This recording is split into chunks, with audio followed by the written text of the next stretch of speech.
Hello नमस्कार दोस्तों, आप सबका स्वागत करता हूं एक नए वीडियो में। दोस्तों, आप सबके लिए बहुत बड़ी खुशखबरी निकल के आई है।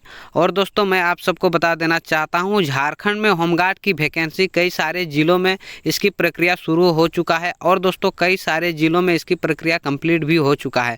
तो दोस्तों वहीं पर बात करते हैं, यदि आप इन ज़िलों से हैं तो दोस्तों आपके लिए भी बहुत बड़ा सुनहरा मौका निकल के आया है। हाँ दोस्तों, यदि आप इस वैकेंसी को अप्लाई करने के लिए इच्छुक हैं तो आप लोग ज़रूर अप्लाई करें। तो दोस्तों उससे पहले यदि आप अप्लाई करना चाहते हैं तो दोस्तों इसका क्या क्वालिफ़िकेशन होना चाहिए, क्या एज लिमिट होना चाहिए और दोस्तों क्या हाइट होना चाहिए, क्या क्वालिफ़िकेशन होना चाहिए और दोस्तों कब से कब इस वैकेंसी को अप्लाई कर पाएंगे, आइए दोस्तों इस वीडियो में आपको फुल जानकारी मिलने वाला है। तो आप लोग वीडियो में बने रहिए। तो दोस्तों आइए वीडियो बात करते हैं। तो दोस्तों यह वैकेंसी निकल के आई झारखंड गृह रक्षक वाहिनी गढ़वा जिला। यदि दोस्तों आप गढ़वा जिला से हैं तो इस वैकेंसी को अप्लाई कर पाएंगे। तो दोस्तों आइए हम लोग इम्पोर्टेंट सब देखते हैं क्या क्या है। तो दोस्तों यदि आप इन प्रखंडों के अंदर आते हैं तो आप इस वैकेंसी को अप्लाई कर पाएंगे। दोस्तों यहाँ पे प्रखंड दिया गया है, टोटल प्रखंड 20 प्रखंड दिया गया है। आइए आप सबको दिखा देते हैं। देखिए यहाँ पे 20 प्रखंड दिया गया और इन प्रखंडों के अंदर में कुल पोस्ट है 1456। तो वहीं पे बात करते हैं, यदि आप पुरुष कैंडिडेट हैं तो पुरुष कैंडिडेट के लिए 728 पोस्ट है और महिला कैंडिडेट के लिए 728 पोस्ट है। यहाँ पे बराबर भागों में बांट दिया गया है। और दोस्तों वहीं पे यदि आप शहरी क्षेत्रों से बिलोंग करते हैं तो कुल पोस्ट आपका 45 टोटल पोस्ट दिया गया है और उसमें से 22 पुरुष के लिए है और 23 महिला कैंडिडेट के लिए है। और ये जो दिया गया है 20 प्रखंड, इसमें जो आप ग्रामीण क्षेत्र से बिलोंग करते हैं वैसे स्टूडेंट के लिए हैं। आइए दोस्तों अगला पॉइंट बात करते हैं। दोस्तों और जो भी मेन इम्पोर्टेंट पॉइंट होते हैं वही सब के बारे में बात करेंगे, ज़्यादा इधर उधर की बातें नहीं करेंगे। और दोस्तों आपका उम्र क्या होना चाहिए। दोस्तों आपका उम्र जो होना चाहिए 1/1/2023 यानी कि आपका 19 से 40 साल के अंदर यदि आपका है, यानी कि बात करते हैं मिनिमम एज की। यदि मिनिमम एज आपका 19 ईयर्स है और मैक्सिमम एज 40 ईयर्स है तो आप इस वैकेंसी को अप्लाई कर पाएंगे। हाँ दोस्तों, यदि आपका 19 ईयर्स नहीं हुआ है, यानी कि आपका 17, 18, 16 यदि आपका एज हो रहा है तो आप इस वैकेंसी को अप्लाई नहीं कर पाएंगे। वहीं पे बात करते हैं शैक्षणिक योग्यता। दोस्तों यदि आप ग्रामीण क्षेत्र से बिलोंग करते हैं तो आपका न्यूनतम एज 7th पास आपका होना अनिवार्य होगा, तभी आप इस वैकेंसी को अप्लाई कर पाएंगे। और दोस्तों यदि आप शहरी क्षेत्रों से बिलोंग करते हैं तो आपका 10th पास होना अनिवार्य होगा, तभी आप इस वैकेंसी को अप्लाई कर पाएंगे। और वहीं पे शारीरिक दक्षता की बात करें तो ग्रामीण और शहरी गृह रक्षक वाहिनी दोनों के लिए है, सामान्य है।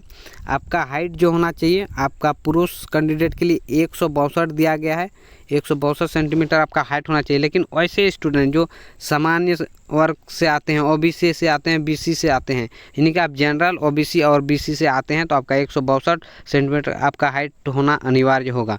और दोस्तों वहीं पे बात करते हैं, यदि आप एसटी एससी से बिलोंग करते हैं तो आपका 157 सेंटीमीटर आपका हाइट होना अनिवार्य होगा। और सभी महिलाओं के लिए 148 सेंटीमीटर आपका हाइट है, तो आप इस वैकेंसी को अप्लाई कर पाएंगे महिलाओं के लिए, यानी फीमेल के लिए।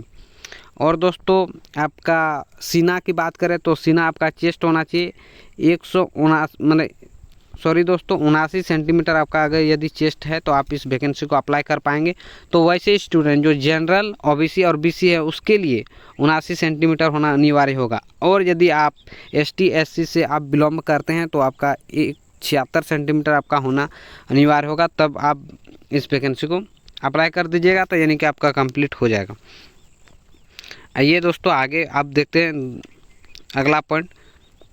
तो दोस्तों आपका दौड़ होने वाला है, आपका पूरा दौड़ होगा 1 मील का दौड़ होगा। और दोस्तों 5 मिनट या आप उससे पहले यदि आप दौड़ कंप्लीट कर लेते हैं तो आपका 20 अंक आपको मिलने वाला है।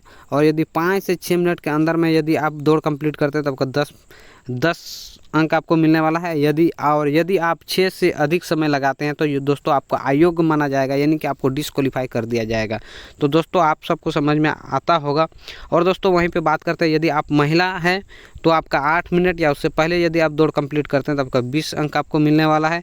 और यदि 8 से 10 मिनट के अंदर में यदि आप दौड़ कंप्लीट करते हैं तो आपको 10 अंक मिलने वाला है। और यदि 10 मिनट से अधिक समय लेते हैं तो आपको अयोग्य माना जाएगा, यानी कि आपको डिस्क्वालीफाई कर दिया जाएगा। और वहीं पे बात करते हैं ऊंची कूद की, तो न्यूनतम आपका 4 फीट होना चाहिए ऊंची कूद। और दोस्तों जो भी यहाँ पे जो दिया गया है फीट के हिसाब से, आपको अगर ऐसी अगर आप कूद कंप्लीट करते हैं तो आपको उसके हिसाब से आपका अंक आपको मिलने वाला है। यदि आप 5 फीट से अधिक यदि आप मतलब कूद लगाते हैं तो आपको 10 अंक मिलेगा यानी यहाँ पे देखिए, यदि आप न्यूनतम आपका 4 फीट यदि आप कूदते हैं तो आपको 5 अंक मिलेगा। तो दोस्तों आपको मतलब कि किस हिसाब से आप कूद रहे हैं उसके हिसाब से आपका अंक मिलने वाला है।